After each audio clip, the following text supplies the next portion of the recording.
ശബരിമലയിൽ നടന്ന സ്വർണ്ണക്കൊള്ള നമ്മൾ പുറത്തറിഞ്ഞതിൽ ഒന്ന് മാത്രമാണ്. അറിയാത്തതായി പണമടിക്കുന്ന പല കാര്യങ്ങൾ ശബരിമലയിൽ നടക്കുന്നുണ്ട്. ഭഗവാന് സമർപ്പിക്കുന്ന തേങ്ങ, നെയ്യ്, ഭക്തർക്ക് നൽകുന്ന പ്രസാദം ഒക്കത്തിലും അഴിമതിയാണ്.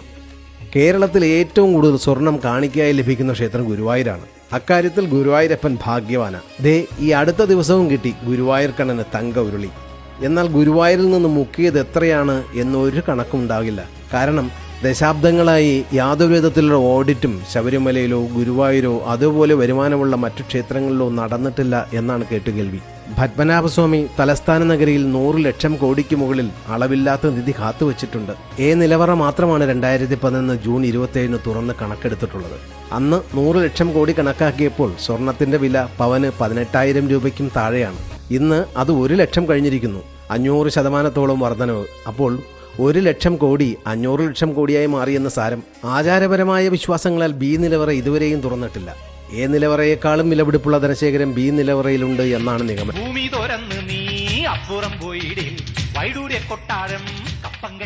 തുറക്കാത്ത ഈ അറയിലേക്ക് ഇങ്ങനെ ഒരു ആക്രമണം ഉണ്ടായിട്ടുണ്ടോ? ഉണ്ടായാലും അത്ഭുതപ്പെടാനില്ല. കേരളമാണ്. മുക്കലും നക്കലും മാത്രമാണ് മുഖമുദ്ര.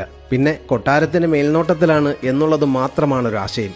എങ്കിലും നിലവിലെ ടെക്നോളജി വെച്ച് ഒന്നും അസാധ്യമല്ല. അത്തരം വാർത്തകളാണ് ഇപ്പോൾ നമ്മുടെ ചെവിയിലേക്ക് എത്തിക്കൊണ്ടിരിക്കുന്നത്.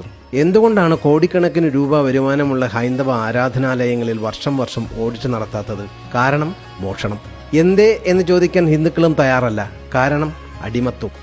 ശബരിമലയിലും ഗുരുവായൂരും ആറ്റുകാലും അമ്പലപ്പുഴയും തൃപ്പയാറും ചോറ്റാനിക്കരയും കൊടുങ്ങല്ലൂരും ചെട്ടികുളങ്ങരയും എന്ന് തുടങ്ങി എല്ലാ ക്ഷേത്രങ്ങളിലും ഓഡിറ്റ് നടത്തണം. പൊക്കിയതും മുക്കിയതും ഒക്കെ തിരികെ പിടിക്കണം. പൊക്കാനും മുക്കാനും വേണ്ടി എന്തിനാണ് ഒരു ദേവസ്വം ബോർഡും അതിനൊരു മന്ത്രിയും അതിന് 20 പേഴ്സണൽ സ്റ്റാഫും എസ്കോട്ട്, ശമ്പളം, കിമ്പളം ഒക്കെ പോരാഞ്ഞ് സർവ്വത്ര മോഷണവും?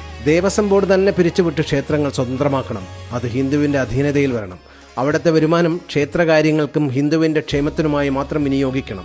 വീടില്ലാത്തവർ, ഉപരിപഠനത്തിന് നിവൃത്തിയില്ലാത്തവർ, പെൺകുട്ടികളെ മുന്നോട്ട് നയിക്കാൻ ഗതിയില്ലാത്തവർ, ആരോരും ആശ്രയമില്ലാത്തവർ, അങ്ങനെ ഹിന്ദുക്കൾ ഏറെയാണ്.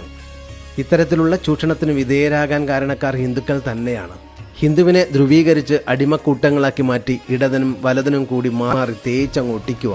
ഇരുവശത്തു നിന്ന് തമ്മിൽ തല്ലി ഹിന്ദു എന്ന വെളിവില്ലാത്ത ജന്തു ഇങ്ങനെ നാശത്തിലോട്ട്.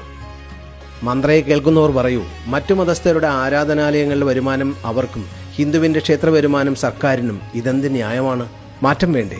ചിന്തിക്കുക. ഓരോ വിശ്വാസിയും ചിന്തിക്കുക, പ്രതികരിക്കുക.